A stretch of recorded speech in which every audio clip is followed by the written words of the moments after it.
하나님의 말씀 마태복음 21장 1절에서 11절까지 말씀 제가 봉독해 드리도록 하겠습니다. 그들이 예루살렘에 가까이 가서 감난산 벳바게에 이르렀을 때에 예수께서 두 제자를 보내시며 이르시되 너희는 맞은편 마을로 가라. 그리하면 곧 메인 나귀와 나귀 새끼가 함께 있는 것을 보리니 풀어 내게로 끌어오라. 만일 누가 무슨 말을 하거든 주가 쓰시겠다 하라.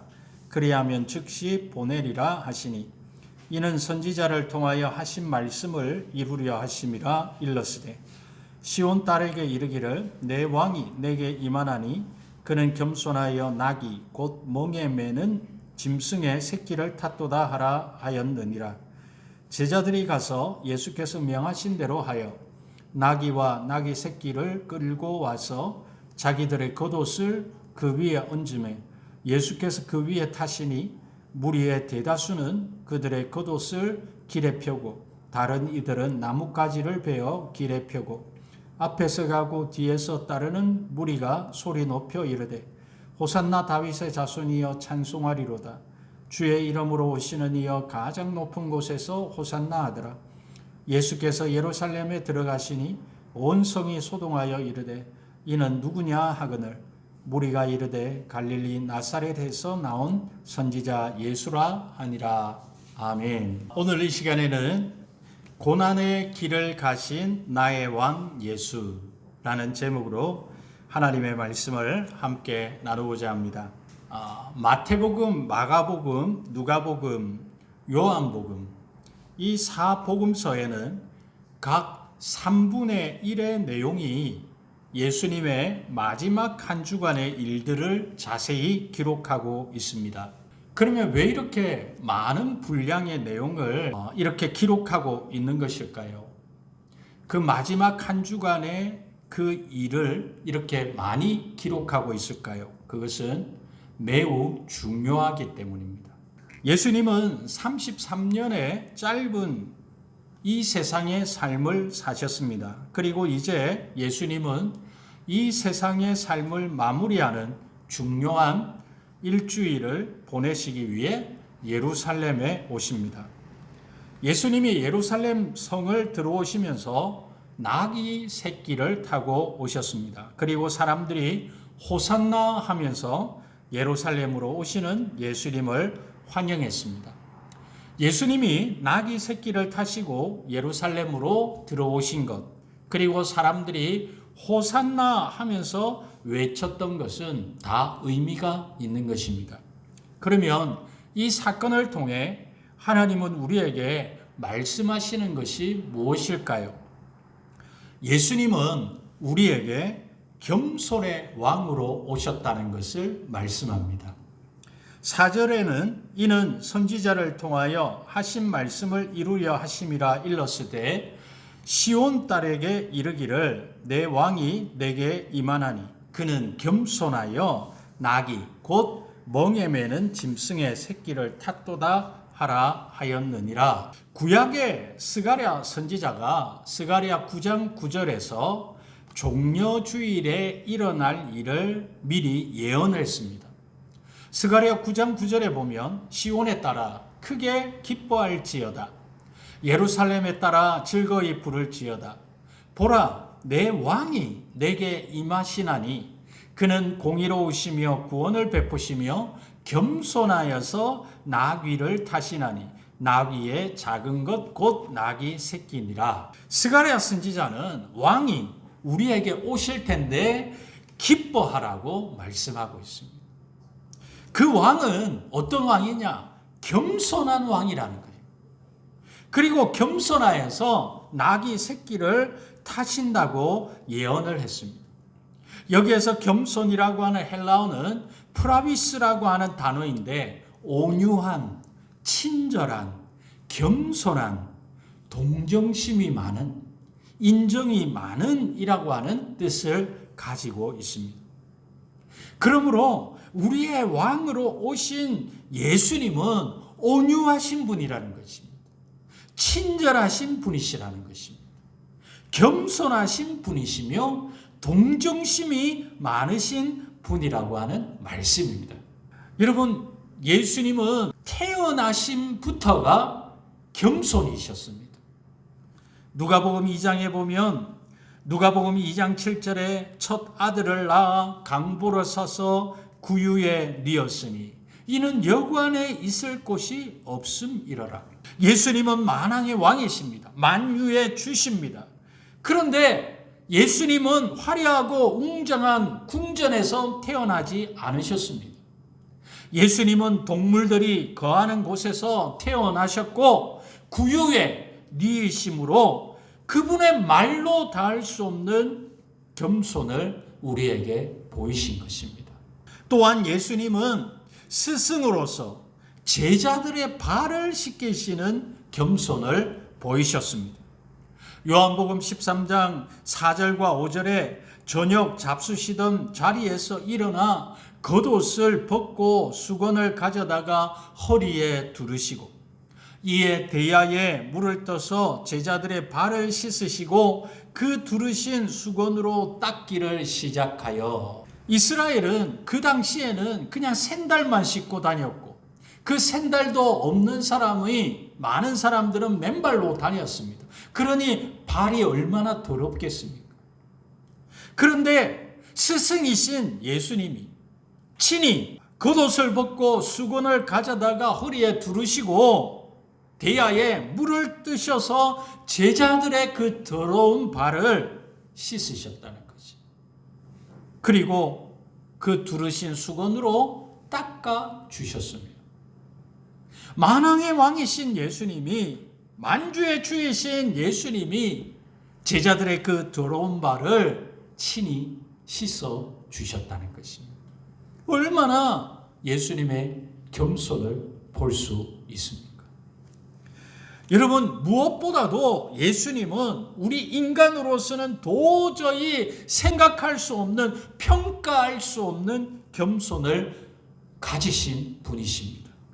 빌립보서 2장 6절과 7절, 8절의 말씀해 보니 그는 근본 하나님의 본체시나 하나님과 동등됨을 취할 것으로 여기지 아니하시고 오히려 자기를 비워 종의 형체를 가지사 사람들과 같이 되셨고 사람의 모양으로 나타나사 자기를 낮추시고 죽기까지 복종하셨으니 곧 십자가에 죽으심이라 라고 했습니다. 여러분, 예수님은 하나님이십니다. 그 하나님이 그 성부 하나님과 동등됨을 취하지 아니하시고 자신을 비워서 종의 형체를 가지셨다라고 말합니다. 그리고 죽기까지 복종하셨다고 말씀하고 있습니다. 이 사람이 되셔서 우리 인간 죄인에게 나타나셨습니다. 그리고 자기를 십자가에서 죽기까지 복종하시기 위해 자신을 낮추신 분이십니다. 예수님은 여러 번 말했지만 만왕의 왕이요 만유의 주이십니다. 예수님은 하늘의 권세를 가지신 분이십니다. 그런데 그 예수님은 자신의 모든 권세를 내려놓으시고 겸손하게 나귀 새끼를 타신 것입니다. 예수님의 그 나귀 새끼를 타고 예루살렘으로 들어오시는 것은 고대의 로마의 전쟁에서 이긴 장군의 개선 장군 퍼레이드와 비교해 볼 수 있습니다. 고대 로마에서는 전쟁에서 승리한 장수를 환영하는 그 환영식은 참으로 웅장했습니다. 개선 장군은 번쩍이는 투구와 갑옷을 입고 칼을 차고 좋은 말들이 모는 전차를 타고 많은 로마 시민들이 나와 환영하며 소리 지르는 가운데 당당하게 거리 행진을 했습니다. 그림에 보면 정말 위대하고 멋지게 보인 것입니다. 그런데 이와 비교해 보면 예수님은 한마디로 말하면 멋진 모습이 아닙니다. 그냥 겸손히 나귀 새끼를 타시고 들어오신 것입니다. 여러분, 세상의 왕들은 욕심쟁이입니다. 겸손하지 못합니다. 교만합니다. 자만심이 가득합니다. 백성을 위해 자신의 목숨까지 내어놓는 겸손한 왕은 찾아보기가 힘듭니다.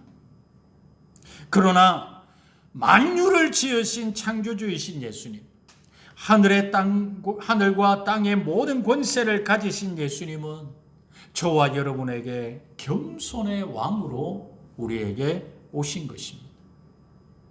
그러면 겸손의 왕으로 우리에게 오신 예수님은 또 어떤 왕으로 오셨습니까? 예수님은 우리에게 구원의 왕으로 오신 것입니다. 9절 말씀에 보니 앞에서 가고 뒤에서 따르는 무리가 소리 높여 이르되 호산나 다윗의 자손이여 찬송하리로다. 주의 이름으로 오시는 이여 가장 높은 곳에서 호산나 하더라. 무리들이 소리 높여 외쳤습니다. 호산나라고 외쳤습니다. 이 호산나는 헬라어로 오 구원하소서라고 하는 뜻입니다.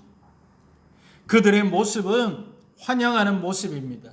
그들의 모습은 정말 흥분된 모습이었습니다. 여러분, 왜 그들은 그토록 흥분된 모습으로 예수님을 환영했을까요? 그때 당시 유대라고 하는 나라는 로마의 나라에 의해서 지배를 받고 있었습니다. 그들은 죽은 자를 살리신 그 예수님이 자신들을 이 로마라고 하는 나라의 압제에서 구원할 자로 생각을 했습니다. 그래서 예수님을 그렇게 환영을 한 것입니다. 우리나라가 일제 36년간 나라를 잃고 갖은 서름과 압박을 당했을 때 1945년 8월 15일 우리나라가 해방을 맞이했습니다. 많은 사람들이 밖으로 나와서 만세 만세 만세를 외쳤던 우리 민족이 아니었습니까? 우리가 그때를 생각해 본다면 그때 당시에 이스라엘 백성들의 예루살렘으로 입성하시는 예수님을 호산나라고 외쳤던 것을 우리가 그들의 마음을 10분 이해할 수 있습니다. 그런데 여러분, 정치가 인간에게 구원과 행복을 줄 수 없다는 것을 우리는 너무나 잘 알고 있습니다. 정치로 모든 것이 해결이 되는 것은 아닙니다. 얼마 전 러시아에서 대통령 선거를 했습니다. 푸틴이 대통령으로 압도적인 표차로 당선이 됐습니다. 그런데 여러분, 며칠 되었습니까? 모스크바에서 공영장에서 폭발이 일어났습니다. 많은 사람들이 죽었습니다.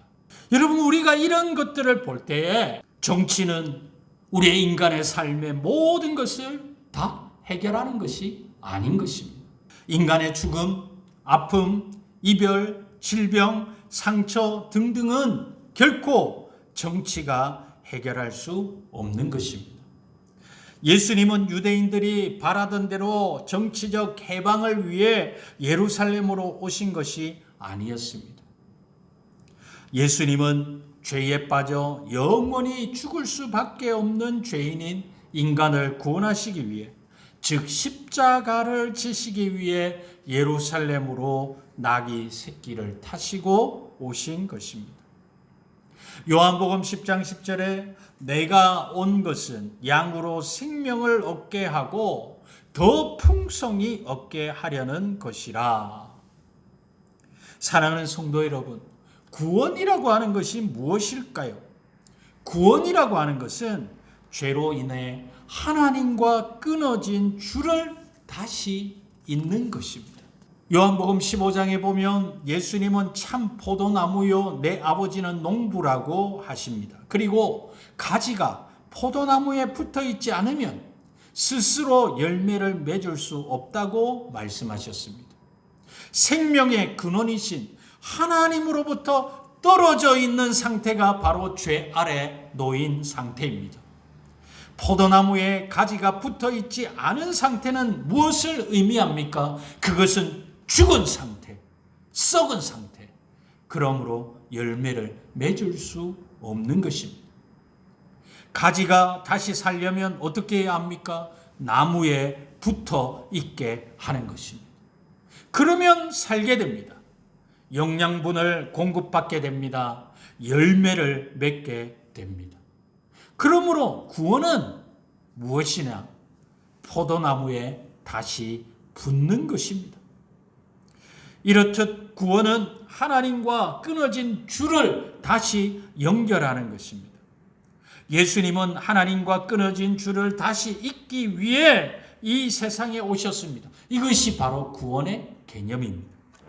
하나님과 끊어진 상태는 죽은 상태, 썩은 상태, 사라지는 상태입니다. 그러나 하나님과 연결되면 살게 됩니다. 영양분을 공급받게 됩니다. 은혜를 받게 됩니다. 하나님의 자녀의 지위를 회복하게 됩니다. 자녀의 권세를 누리게 됩니다. 하나님의 상속자가 됩니다. 열매를 맺을 수 있게 되는 것입니다. 그러므로 겸손의 왕으로 오신 예수님은 또한 우리를 구원하시기 위해 구원의 왕으로 오신 것입니다. 겸손의 왕, 구원의 왕으로 오신 예수님을 그러면 저와 여러분을 어떻게 해야 할까요?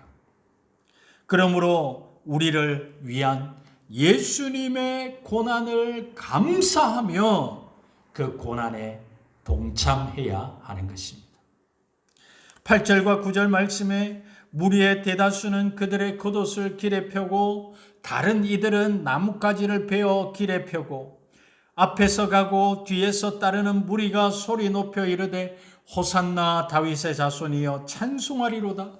주의 이름으로 오시는 이여 가장 높은 곳에서 호산나 하더라. 예수님 당시의 유대인들은 예수님을 정치적으로 유대인을 로마로부터 해방해 줄 분으로 맞이했습니다. 유대인의 외침은 잘못된 환영의 외침이었습니다. 예수님을 맞이하는 그들의 마음의 방향이 잘못되었던 것입니다. 여러분, 우리가 아무리 열쇠가 많아도 맞는 열쇠가 있어야 문을 열 수 있는 것입니다. 마찬가지로 예수님이 나귀 새끼를 타시고 예루살렘으로 오시는 예수님의 정확한 마음을 우리가 알아야 합니다. 요한복음 1장 12절에 영접하는 자, 곧 그 이름을 믿는 자들에게는 하나님의 자녀가 되는 권세를 주셨으니, 예수님을 영접하는 자, 즉 마음으로 예수님을 모셔드리는 자에게 십자가의 은혜가 있는 것입니다. 예수님의 마음은 고통하는 인간에게 구원을 주시는 것입니다. 그러므로 인간들이 마음의 문을 열고 예수님을 모셔드려 하나님의 자녀가 되기를 원하시는 것입니다. 로마로부터 정치적으로 해방되기 위한 단순한 환영이 아니라, 즉 예수님은 훌륭하신 분이니까 예수님의 말씀을 들으면 좋지, 또는 아무 신이든지 빌면 복을 주니까 좋지라는 생각으로 예수님을 환영하는 것은 잘못된 외침이요 방향이라는 것입니다. 우리가 이러한 자세를 가졌다면 우리는 이 시간 예수님의 간절한 마음을 깨닫는 은혜가 있기를 바랍니다. 즉, 우리가 예수님을 영접하는 것은 예수님이 이 땅에 오셔서 십자가를 지신 참뜻, 즉 우리를 구원하시기 위함임을 믿는 것입니다. 예수님의 마음은 우리가 예수님을 믿음으로, 마음의 영접함으로 구원을 얻는 것입니다. 그러기 위해서는 우리는 예수님의 고난의 의미를 묵상해야 하는 것입니다. 예수님의 고난이 바로 나를 위한 것이었음을 알아야 합니다. 그럴 때 예수님의 십자가의 사건이 나의 사건이 될 수 있는 것입니다. 또한 성경은 우리가 예수님의 고난에 참여하는 것을 즐거워하라고 말씀하고 있습니다. 베드로전서 4장 13절에 오히려 너희가 그리스도의 고난에 참여하는 것으로 즐거워하라. 이는 그의 영광을 나타내실 때에 너희로 즐거워하고 기뻐하게 하려 함이라. 예수님의 고난에 참여하는 것이 무엇입니까? 한 가지 예를 들어보겠습니다. 부모님은 자녀들을 위해 이른 새벽부터 늦은 밤까지 일을 하십니다. 사회생활은 쉽지 않습니다. 때로는 너무 지치고 힘이 듭니다. 고난의 길입니다. 하지만 가정을 위해, 자녀들을 위해 이를 악물고 견딥니다. 그리고 그러한 부모님을 보고 자란 자녀들이 철이 들면 부모님께 진정으로 감사합니다. 그리고 자신들도 똑같이 그들의 가정을 위해, 자녀들을 위해 수고합니다. 고난을 기꺼이 받습니다. 예수님의 고난에 동참한다는 것은 우리가 하나님의 자녀로 철이 든다는 것입니다. 우리가 철이 들어 하나님의 원하시는 인격과 삶을 살아간다는 것입니다. 우리의 삶은 예수님의 모습을 본받아 살아가는 것입니다. 그리스도인의 삶은 세상의 가치관과 맞지 않기 때문에 고난의 길입니다. 세상은 남을 이용하라고 합니다. 그러나 주님은 이웃을 사랑하라고 하십니다. 세상은 거짓과 속임수로 살라고 합니다. 그러나 주님은 정직하게 행하라고 하십니다. 이러한 것들이 주님의 고난에 동참하는 것입니다. 세상의 빛과 소금이 되는 삶을 사는 것입니다. 그러므로 우리는 십자가의 고난의 길을 겸손히 걸어가신 예수님의 마음을 깨달아 그리스도의 고난에 참여해야 할 줄 믿습니다. 저는 말씀을 맺으려고 합니다. 예수님은 겸손의 왕으로 우리에게 오신 분이십니다. 겸손하신 모습으로 나귀 새끼를 타시고 예루살렘으로 오셔서 십자가를 지셨습니다.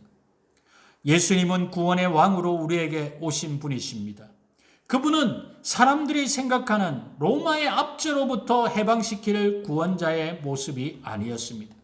그보다 더 근원적인 인간의 죄의 문제와 죽음의 문제를 해결하기 위해 오신 구원자이셨습니다. 그러므로 우리는 나를 위해 겸손의 왕으로, 구원의 왕으로 오신 예수님께 감사하십시다. 그리고 예수님의 고난에 참여합시다. 종려주의를 맞이하여 겸손의 왕으로 오신 예수님, 그리고 죄에서 구원하시기 위해 오신 구원자 예수님을 깊이 만나고 마음에 모셔드리며 감사하며 한 주간 고난주간을 통해 주님의 고난에 함께 동참하는 저와 여러분이 되기를 주님의 이름으로 부탁합니다.